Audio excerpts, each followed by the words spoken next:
Hello, I'm Fred Crawford, parishioner and retired Navy captain and docent at Pohick Church. This is Sandra Caesar, a parishioner and new cemetery warden at Pohick. We'd like to share some of the amazing stories of courageous and faithful people buried over the centuries in this sacred ground.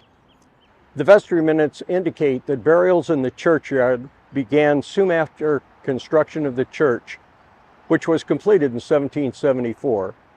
An 1835 painting of Pohick Church by John Chapman shows a few tombstones beyond the southeast corner of the church near the vestry house.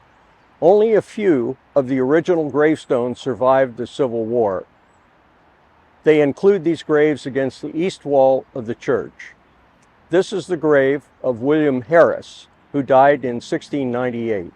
This is the oldest gravestone in this part of Northern Virginia. William was a British soldier in Jeffrey's regiment, which arrived in Virginia too late to thwart Bacon's rebellion in 1676. He either retired in Virginia or returned to Virginia later. In 1679, he received a patent of 1,600 acres on Nabesco Creek. He settled there and was originally buried on the south side of Nabesco Creek. He was moved to Pohick Church in 1954 when construction of I-95 endangered the graveyard. His gravestone indicates that he was a good soldier and a good husband. The grave of Daniel French, the general contractor for the construction of Pohick Church, is located between the 4 Fitzhugh family obelisks and the grave of William Harris. French owned this land and sold a little over 3 acres to Truro Parish to build the new Pohick Church. He also served on the vestry and was a Fairfax County Court Justice.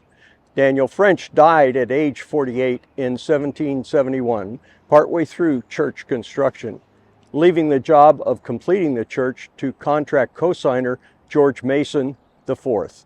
Daniel French was originally buried at his plantation, Rose Hill. After his manor house burned in 1954, his grave was moved to Pohick Church. The Fitzhugh obelisks mark the graves of a powerful colonial family. Over a period of a century, the Fitzhugh family had assembled by far the largest landholding in Fairfax County. Their plantation house, Ravensworth, burned down in 1926. The Fitzhugh family obelisks were moved to Pohick Church in 1957. Just to the north of the Fitzhugh family obelisks is the grave of Long Tom, chief of the Oronco Indians, along with 34 individuals descended from or related to the first John Alexander. Long Tom was moved from Preston Plantation. According to the legend, this Indian chief was shot and killed by Susan Pearson Alexander, either in self-defense or to save the life of her husband John. He was called Long Tom because he was very tall. The graves of John, Susanna, and the other Alexander relatives are west of the church.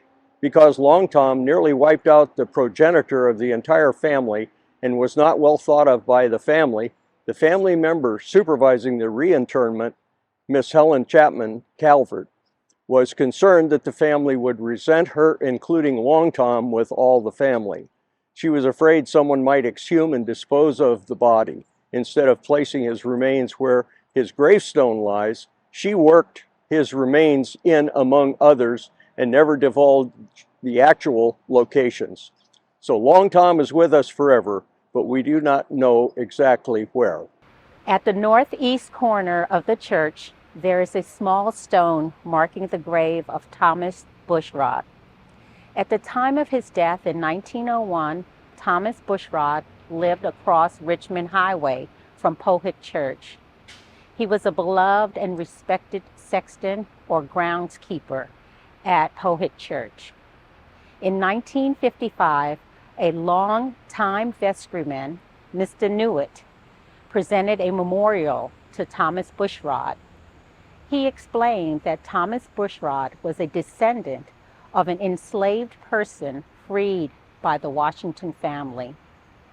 Mr. Newitt wrote that his own grandfather and his sons were all in the Southern Army during the Civil War, leaving his grandmother and 2 daughters without protection, or support. He reported that Uncle Tom came to their rescue, including them into his family and using the small support that the Union gave to free African Americans to care for them. In these gravestones, but outside the vestry house, we find the grave of Dennis McCarthy. He had married Sarah Ball, the second cousin of George Washington. He died in 1749 at the age of 38. He was a representative in the House of Burgesses for the newly formed Prince William County. He was also the sheriff of Stafford and was the first vestryman of the First Pohick Church in 1732. His grave was reinterred from Mount Ayr Plantation, which he built in 1727. Daniel McCarthy Jr. was born in 1757 and died in 1801. He was a Revolutionary War hero and the grandson of Dennis McCarthy and his wife, Sarah Elbeck Mason. They were moved from Cedar Grove Plantation. When Fairfax Parish was carved out of Tureau Parish in 1765, Pohick Church was the Tureau Parish Church, was required by law to sell its glebe and silver and split the proceeds with the new parish. In 1767, the vestry sold the glebe in Newington for 322 pounds and the church silver for 26 pounds, all to Daniel McCarthy Sr., the son of Dennis McCarthy. Daniel McCarthy Sr. then donated the silver back to the parish so Pohick Church could keep its communion silver. Today, Pohick has loaned the 1732 Washington family chalice to Mount Vernon's museum.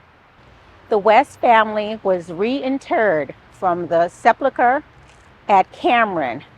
Hugh West and Sybil Harrison, who died in 1787, were moved from West Point. Colonel George West was their son. This iron fence, protecting several graves next to the vestry house, once surrounded an English royal oak at Mount Vernon, planted by the Prince of Wales in 1860. The Mount Vernon Ladies Association later donated this fence to Pohick Church. Buried inside the fence are Elizabeth Massey, wife of Reverend Lee Massey, rector, who is buried underneath the pulpit, and Hannah Massey Triplett, moved from Bradley on the Masonette. Vestry minutes from 1913 state that Susanna Mills' tombstone for years has leaned against the back wall of the church. This tombstone appears to be the one in the 1835 painting of the church by John Chapman. If so, this tombstone was originally in the courtyard burial ground and survived the Civil War. Jeremiah Brothna, who died in 1749, was moved here from Newtown on Pohick Bay. Trim and woodwork from his old home was reused in the vestry house. He was sheriff of Prince William County and became a justice of Fairfax Court when the county was organized in 1742. Tombstones in the rear are pre-Civil War. The Pohick Cemetery expanded across the drive into this area around the 1800s. Other notable historical graves have been reinterred here as well. General Dr. William Brown, who died in 1792, was a Revolutionary War doctor in charge of Mid-Atlantic hospitals under George Washington. He published the Lidditz Pharmacopoeia for Continental Army Physicians in 17 1878. This was the first American formulary and pioneering effort in providing standardized quality health care.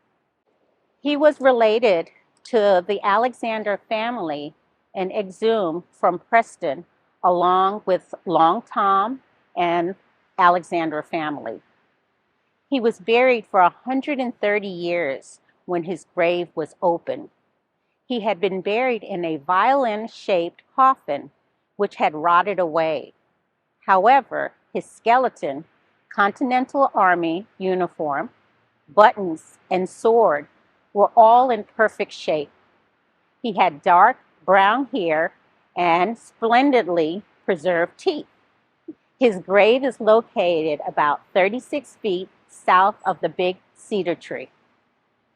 The tomb of General Alexander Hunter, who died in 1849, was a soldier in the War of 1812. He and his family are buried 40 feet north of General Brown. General Hunter was appointed by President Andrew Jackson as U.S. Marshal for the district and general of the D.C. militia. He and the Hunter family were moved to Pohick from Summerhill in 1940.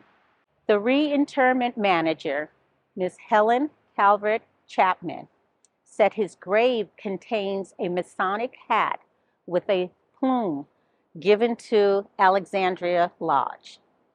Nathaniel Chapman Hunter served at the Virginia line for the duration of the Revolutionary War, having been wounded during his service.